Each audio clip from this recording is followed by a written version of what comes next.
But I continued. However, if these bone fragments are all from adults, then there must be at least 4 deceased individuals. Because the total number of bones in an adult is 206, so the total number of bones from 3 adults would be 618, and we found a total of 630 bones. I pointed to a skull box. This skull box is very small, clearly from a child. Besides, there's also a set of short and small bone fragments, probably also from this child. The number of bones in children is 217 or 218, so the total of 630 seems reasonable. Therefore, my conclusion is the same as Litron's. They come from 3 different individuals, 2 adults and 1 child. Litron breathed a sigh of relief. See, I wasn't wrong. I shook my head. There's still a possibility that some bone fragments are not in the cave but scattered outside, similar to the bone fragment found outside the cave. Therefore, the conclusion is still that there must be at least 4 deceased individuals. Litron seemed somewhat unconvinced, about to retort, but refrained. Dr. Kung sat down on the ground. First, let's determine which bones belong to whom, then we can confirm the number of deceased. The workload is extensive, and everyone should prepare for a prolonged battle. How interesting. This isn't like solving a jigsaw puzzle. Litron, again excited, clapped her hands enthusiastically, eager to try. The practical operation was much more challenging than imagined. Because some bones looked very similar, we could only rearrange them to determine which piece fit best. It was like assembling hundreds of pieces of a puzzle, not only testing spatial thinking, but also our anatomy skills. Fortunately, whether long or short, large or small, bones have certain rules. Once we identified which bone fragments could fit into the corresponding positions, we adjusted according to the differences of each victim. Finally, we spent 2 hours to assemble the 3 sets of bones. They were numbered from 1 to 3, with set 1 being the tallest, followed by set 2, and finally set 3 the shortest. After assembling the skeletal remains, an issue arose. Unexpectedly, there was a leftover bone fragment labeled 304. It was an incomplete piece. How did this happen? Could one of the sets of bones be incomplete? Litran frowned. Dr. Kung shook his head. I've checked multiple times, and all 3 sets of bones are complete. It also means that bone fragment number 304 doesn't belong to any of these 3 individuals. This case just got complicated.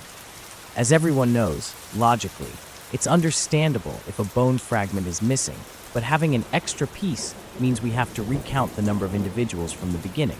Don't worry about that bone fragment 304 anymore. Let's first examine the other 3 sets of bones. Everyone gather the light over here, Dr. Kung ordered. Our examination work began. Examining skeletal remains may seem simpler than examining bodies, but it's incredibly challenging in practice. Firstly, the body has completely decomposed into white bones. Almost all distinguishing features have vanished, making identifying the individual very difficult. The disappearance of the skin and subcutaneous tissue means that all surface injuries on the body have vanished. As long as the bones are not damaged, other signs of trauma have been erased. Determining the cause of death and the murder weapon is an incredibly challenging task. Dr. Kung pondered for a moment. Here's the plan. Dr. Liu and I will examine bone sets 1 and 2. Li Trun, you'll look at bone set 3. We'll exchange findings once we finish. This suggestion caught me off guard. Dr. Kung was experienced in the field, his expertise unquestionable. As a forensic physician, I was fully capable of working alone. I glanced at Litran, who seemed dissatisfied but didn't say a word. She walked straight to bone set 3, showing a determined attitude. There are 2 main purposes of bone examination. One is to speculate the victim's identity, and the other is to determine the cause of death. I approached bone set 2. Firstly, I examined the skull. The surface was smooth and round, with a circular hole at the top, about 4 centimeters in diameter. Typically, this would be the fatal wound. The prominence of the brow ridge was indistinct, with low cheekbones and small chin. At this point, I had determined that the owner of these bones was a woman. To verify my assessment, I examined the pelvic bones. They were fragile, and the muscle attachments were unclear. The pelvic inlet was oval-shaped, with a wider outlet, a U-shaped pubic arch, and a broader and shallower sciatic notch. The pelvic joint surfaces were wider and less pronounced, similar to a square. both the skull and pelvic bones showed clear female characteristics. There was no doubt that bone set 2 belonged to a woman. Determining gender mainly relies on pelvic bones, skull, and lower jaw bones, while vertebrae, scapulae, and limb bones serve as supporting references for assessment. The difference in pelvic bones between males and females is most evident. Male and female pelves have distinct shapes, with many parts to determine gender. In cases where pelvic and facial bones are missing, the lower jaw bones can also be used for assessment. The assessment accuracy reaches up to 90% when based on pelvic and facial bones. If combined with other bone parts, the accuracy can increase to 95%. Firstly, gender is determined, followed by age estimation. Age estimation from bone examination usually relies on teeth or the surface of the knee joint. Generally, the more worn the teeth, the older the individual. However, this condition is heavily influenced by dietary habits, so age estimation based on knee joint surfaces is more accurate. It grows with age and shows differences in external morphology. First, I assessed bone set 2. Then I estimated its degree of tooth wear using the 9-phase classification method to estimate age. The tooth wear of bone set 2 was at level 4, with the incisors nearly worn down and the canine teeth gradually exposed. Thus, an age estimate of around 38 years old could be inferred. During the examination, there was a surprising discovery that the victim had a denture. Furthermore, it was a dazzling gold tooth shining under the light. Observing the knee joint surface showed a smoothly articular surface with a clearly defined lower angle. The articular surface extended upwards, and from this period, the degree of convexity and concavity of the joint surface varied, estimating an age range from 31 to 34 years old. Through teeth and knee joint surface analysis, I concluded that the victim was around 34 years old. Estimation of height is usually based on limb bones. For these relatively complete bone sets, there is no technique to determine height accurately, but adding the average thickness of the foot and scalp thickness will suffice. I called Vung Ong over to take notes. Victim number 2, female, 34 years old, approximately 1.65 meters tall. Cause of death due to head trauma, the murder weapon being a round-headed tool. Raising her head, she saw Dr. Kung standing behind Li Trang. Her voice was slightly hesitant, seemingly lacking confidence. Victim number 3 is a child, around 1.40 meters tall, with a hole in the skull. I applauded. Well done, talented forensic doctor. Did you accurately guess the victim's age and gender? In this part, how could I? Teach me, please. This time Li Tran was very modest, perhaps feeling defeated after today's test. Victim number 3, a boy around 8 years old, approximately 1.40 meters tall. The cause of death was initially determined to be head trauma, and the murder weapon was a hammer. I said as I instructed Vung On to take notes. Dr. Hung nodded. Determining the gender of individuals who have not reached adolescence is very vague and difficult. Not to mention someone as new as Lai Trang, even many experienced forensic physicians may not be able to accurately determine it. Haha, doctor, Hung is always fair and objective. Li Trang glanced at me, seemingly regaining confidence instantly. Dr. Kung continued. Victim number 1 is a male, around 36 years old, approximately 1.75 meters tall. The cause of death was also due to head trauma, with the murder weapon similar to the other 2 victims. It seems like a family of 3, all killed by the same person or group of suspects. What do you all think about this spare bone number 304?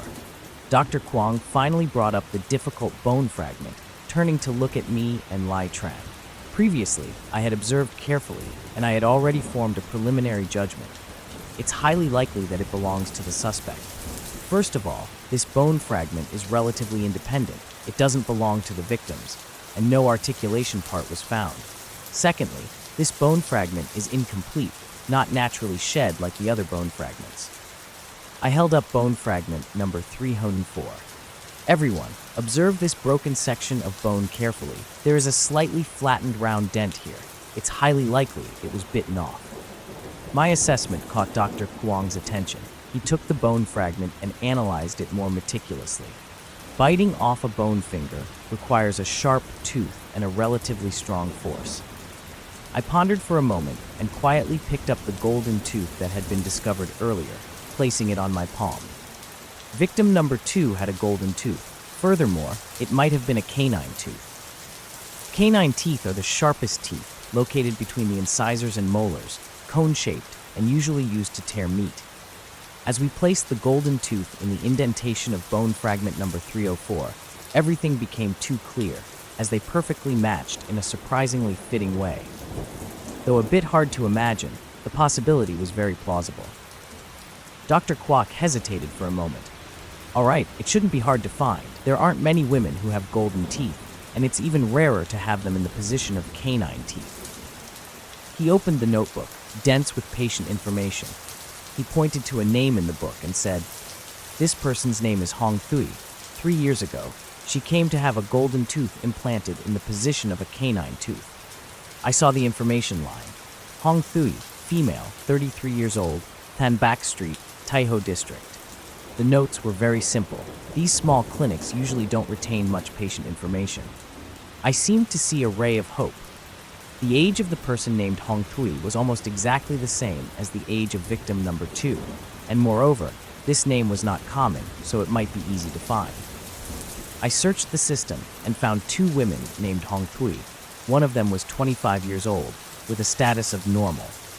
Additionally, there was one person who was 36 years old.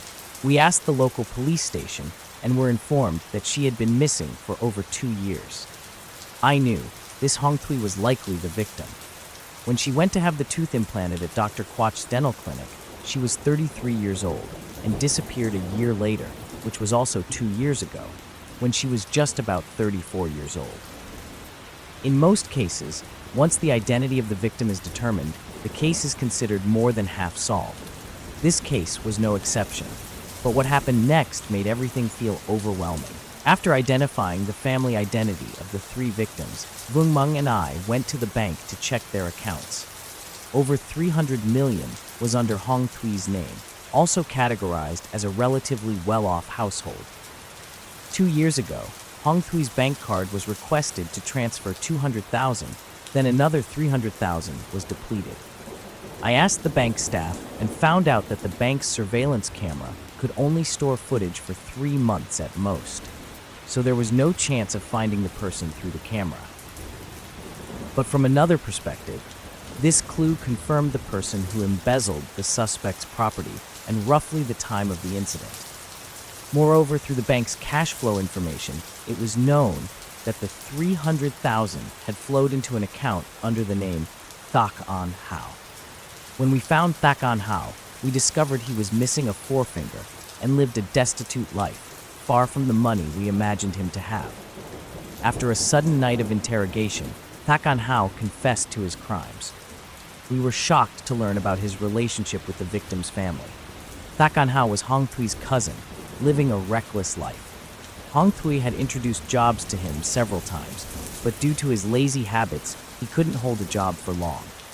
Not only did he not make an effort, but he also blamed his cousin for not finding him an easy and lucrative job. Thak An Hao had lost in a gambling game with someone else. The creditor was a figure in the underworld who had repeatedly sought out Thak An Hao and threatened to break his leg if he didn't return the money.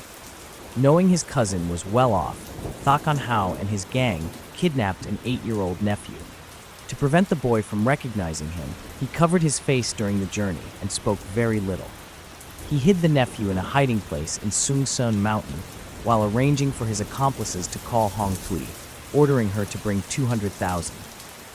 At that time, Thak An Hao was at Hong Thui's house, pleading for her to introduce him to a job. First, to create evidence of an external perpetrator, and second, to facilitate collusion inside and out to plot to seize property. Initially, Hong Thui wanted to report to the police, but Thak An Hao immediately stopped her. To avoid the child being harmed by the captors, she ultimately did not report to the police. She asked Thak An Hao to accompany her to the bank to withdraw 200,000 in cash, and he took the opportunity to steal a glance at the bank card's password.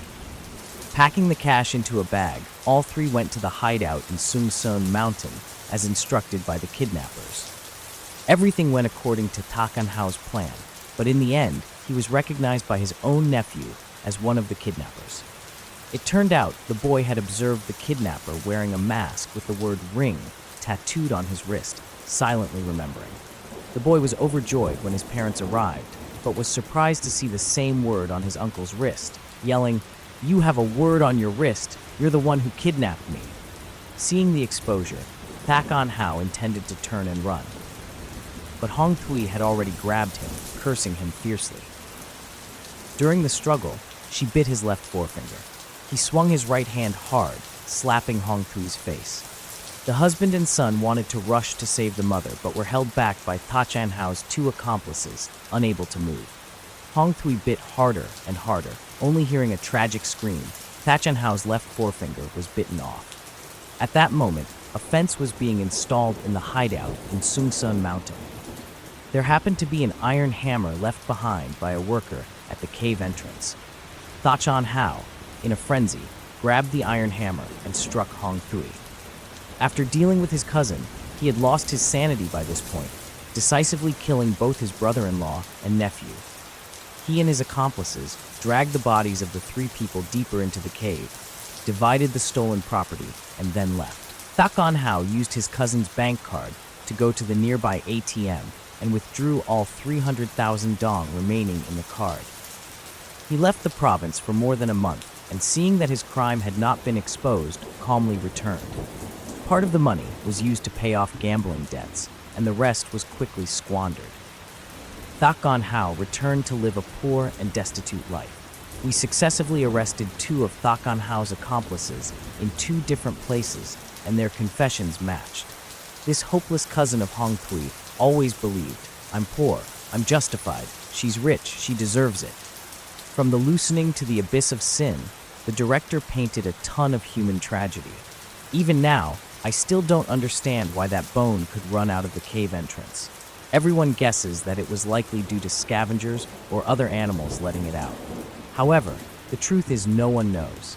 It's all like the will of heaven. That bone unexpectedly emitted a spark, intentionally revealing the truth for people to uncover. The net of heaven may be sparse, but hard to escape. No matter how long time passes, no matter how far people run, they will eventually be found out.